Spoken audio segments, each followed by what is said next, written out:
இயேசு கிறிஸ்து நாமத்தினாலே இந்த காலை வேளையிலே வாழ்த்தி ஆசீர்வதிக்கிறேன்.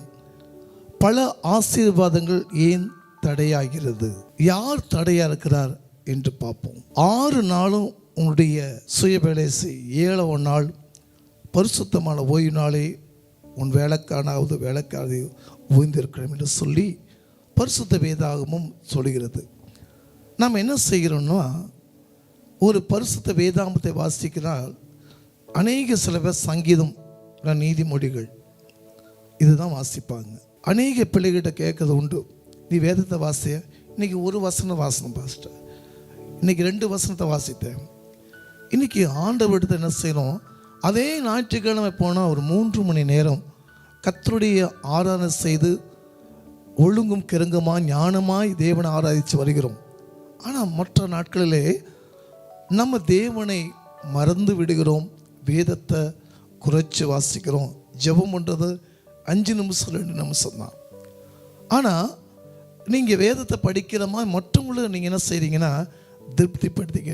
ஆண்டவரோ உன்னை முகத்தை பார்க்கல, உன் இருதயத்துக்குள்ள ஆராய்ந்து பார்க்கிறார். லேவியம் 26ஆம் அதிகாரம் 44ஆம் வசனம் வாசிங்க. அவர்கள் தங்கள் சத்துருக்களின் தேசத்தில் இருந்தாலும் நான் அவர்களை நிர்மூலமாக்கத்தக்கதாகவும் நான் அவர்களோட பண்ணின என் உடன்படிக்கையை அபத்தமாக்கத்தக்கதாகவும் நான் அவர்களை கைவிடவும் வெறுக்கவும் மாட்டேன். நான் அவர்கள் தேவனாகிய கர்த்தர். ஒரு சத்துருக்கு தேசத்தை நீ வாழ்ந்தா கூட உன்னை நான் கைவிட மாட்டேன், உன்னை விட்டுவிட மாட்டேன், உன்னை மேன்மைப்படுத்துவேன், சகல ஜாதிகள் காத்து உன்னை மேன்மை வைப்பேன் ஆண்டு சொல்கிறார். அப்பயே நம்ம ஆசீர்வாதத்தை நம்ம இழக்கிறோம். 3 காரியத்தை நம்ம செய்ய போகிறோம், இன்றைக்கி பார்க்க போகிறோம். முதல், கர்த்தருடைய கட்டளைப்படி நம்ம செய்வதே ஆசீர்வாதம். லேவியாகும் 26:3 வசனம் வாசிப்போம். நீங்கள் என் கட்டளைகளின்படி நடந்து என் கற்பனைகளை கைக்கொண்டு அவைகளின்படி செய்தால். வேதம் சொல், முழு மனதோடும் முழு பலத்தோடும் கர்த்தரை தொழுது கொள்ளுங்கள். அப்போ நம்ம என்ன செய்யறோம்னா, கர்த்தருடைய கட்டளை கற்பனை மறந்து போய் விடுகிறோம். அதுதான் ஆசீர்வாதத்தை நம்ம இழக்கிறோம். அதே லேவியம் 26:4-13 வசனம் வாசி.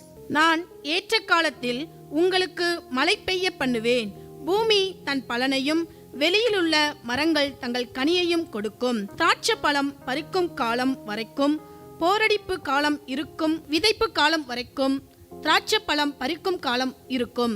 நீங்கள் உங்கள் அப்பத்தை திருப்தியாக சாப்பிட்டு உங்கள் தேசத்தில் சுகமாய் குடியிருப்பீர்கள். தேசத்தில் சமாதானம் கட்டளையிடுவேன், தத்தளிக்க பண்ணுவார் இல்லாமல் படுத்துக்கொள்வீர்கள். துஷ்ட மிருகங்களை தேசத்தில் இராதபடிக்கு ஒளிய பண்ணுவேன். பட்டயம் உங்கள் தேசத்தில் உலாவுவதில்லை. உங்கள் சத்துருக்களை துரத்துவீர்கள், அவர்கள் உங்கள் முன்பாக பட்டயத்தால் விழுவார்கள். உங்களில் 5 பேர் 100 பேரை துரத்துவார்கள், உங்களில் 100 பேர் 10,000 பேரை துரத்துவார்கள். உங்கள் சத்துருக்கள் உங்களுக்கு முன்பாக பட்டயத்தால் விழுவார்கள்.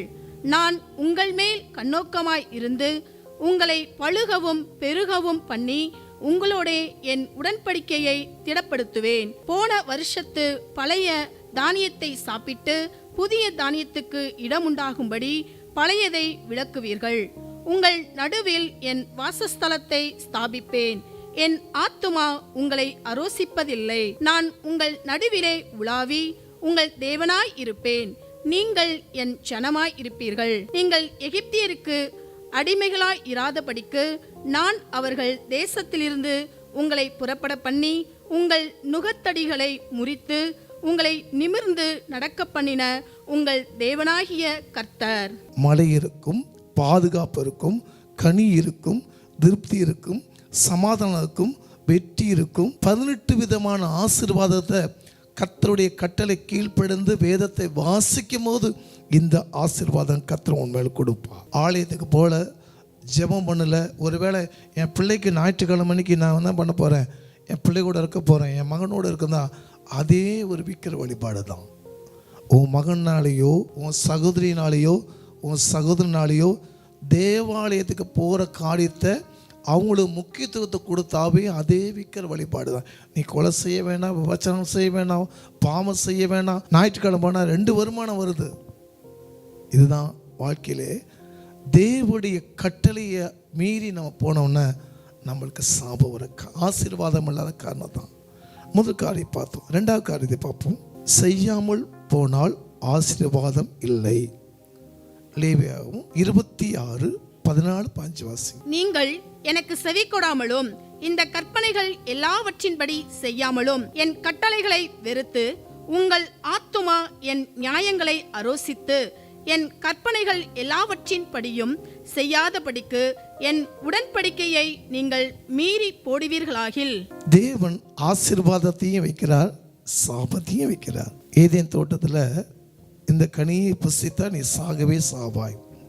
கர்த்தருடைய பிள்ளைகளுக்கு நன்மை தீமை தேவன் கொடுத்திருக்கிறார். லேவியாவும் 26:15-39 வசனம் தயவு செய்து வாசிங்க. எனக்காக உங்களுக்காக என்னென்ன சாபத்தை நம்ம பெற்றுக்கொள்ளுகிறோம். மூன்றாவது காரியம், மனம் திரும்பினால் ஆசீர்வாதம் திரும்ப கிடைக்கும். லேவியா 26:41 வசனங்களை வாசிப்போம். அவர்கள் எனக்கு எதிர்த்து நடந்தபடியினால் நானும் அவர்களுக்கு எதிர்த்து நடந்து அவர்களுடைய சத்துருக்களின் தேசத்திலே அவர்களை கொண்டு போய் விட்டதையும் அறிக்கையிட்டு விருத்த சேதனமில்லாத தங்கள் இருதயத்தை தாழ்த்தி தங்கள் அக்கிரமத்துக்கு கிடைத்த தண்டனையை நியாயம் என்று ஒத்துக்கொண்டாள். பெருமை, தற்பெருமை, இது எல்லாத்தையும் மாற்றி நீ தேவ சமூகத்தில் நீ மனம் திரும்பும் போது உனக்கு பெற்ற ஆசீர்வாதங்களை தேவன் கொடுப்பா. அதே 26:44 வசனங்களை வாசிப்போம்.